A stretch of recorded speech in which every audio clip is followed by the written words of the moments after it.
E o discurso do Alexandre de Moraes é um discurso covarde, é um discurso desinformativo, é um discurso juridicamente equivocado, é um discurso juridicamente insustentável.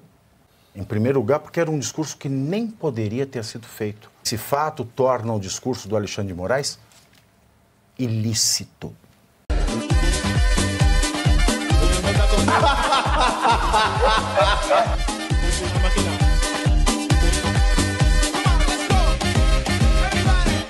E, segundo informações da Folha de São Paulo, deputados da oposição ao governo Lula afirmaram, em conversas no WhatsApp, que as explosões na Praça dos Três Poderes devem prejudicar a tramitação do projeto de lei que dá anistia aos condenados pelos ataques do 8 de janeiro.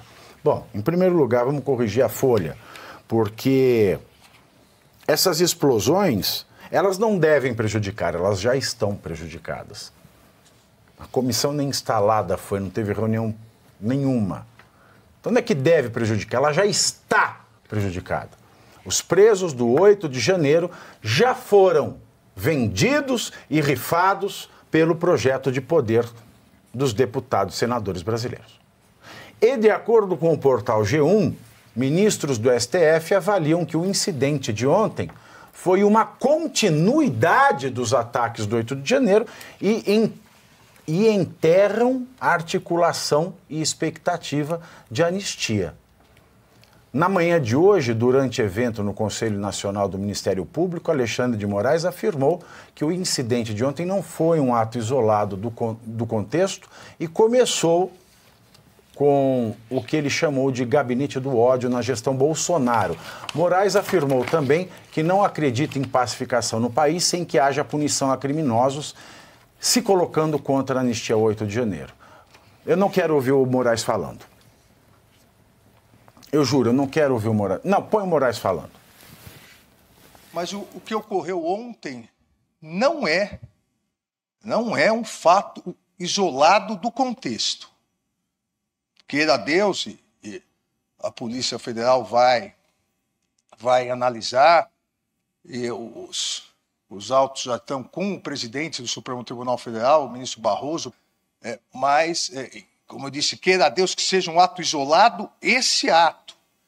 Mas, no contexto, é um contexto que se iniciou lá atrás, quando o gabinete do ódio, o famoso gabinete do ódio, começou a destilar discurso de ódio contra as instituições, contra o Supremo Tribunal Federal, principalmente, contra a autonomia do Judiciário, contra o Supremo Tribunal Federal, não só como instituição, mas contra as pessoas, os ministros do Supremo Tribunal Federal e as famílias, os familiares de cada um dos ministros.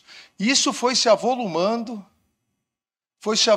sob o falso manto de uma criminosa utilização da liberdade de expressão. Isso foi se agigantando e isso resultou, a partir da tentativa de descrédito das instituições, isso resultou no 8 de janeiro.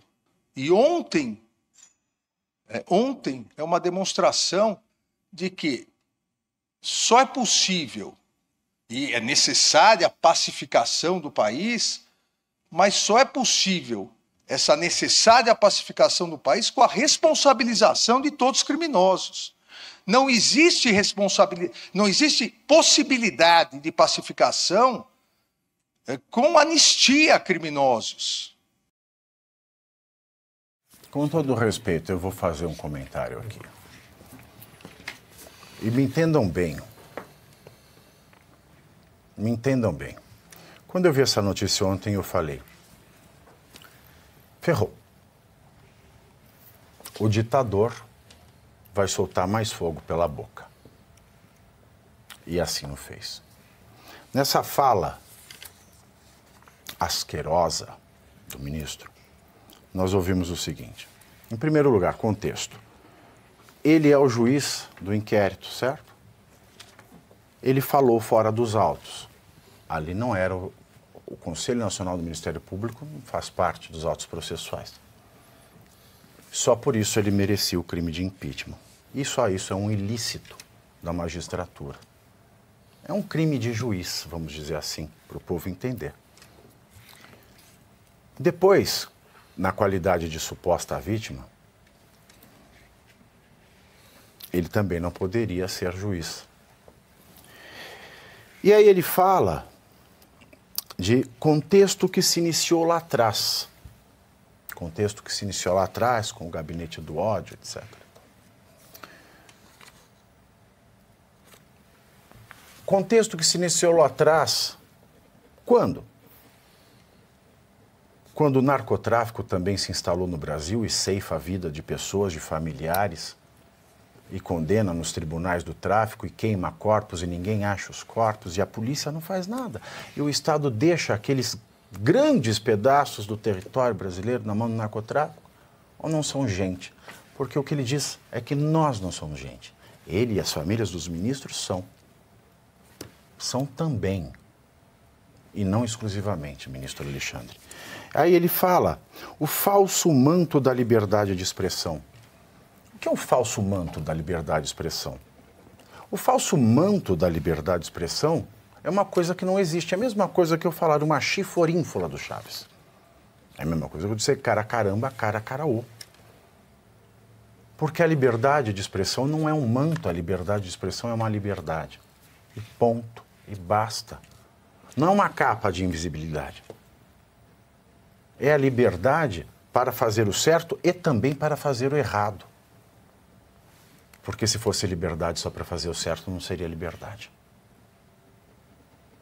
E quando se faz o errado, o ilegal, responsabiliza-se. Mas se responsabiliza, e é claro, concordo, tudo tem que ser responsabilizado. A pacificação não exclui a responsabilização, mas o que ele mistura e o discurso do Alexandre de Moraes é um discurso covarde, é um discurso desinformativo, é um discurso juridicamente equivocado, é um discurso juridicamente insustentável. Em primeiro lugar, porque era um discurso que nem poderia ter sido feito por um juiz que vai julgar o caso. Só esse fato torna o discurso do Alexandre de Moraes ilícito, ilegal. Só esse fato torna o discurso do Alexandre de Moraes um crime de responsabilidade do ministro. Então não venha cometer um crime para falar do crime dos outros. Porque você se torna, ministro Alexandre, tão criminoso quanto o traficante que condena aquele que violou as regras dentro dos territórios do narcotráfico. E responsabilidade na democracia não é castigo, não é micro-ondas. Para que haja responsabilização, que é necessária, ministro, de fato, a pacificação não exclui responsabilização, mas a pacificação requer responsabilização de acordo com o devido processo legal. E o devido processo legal tem asco.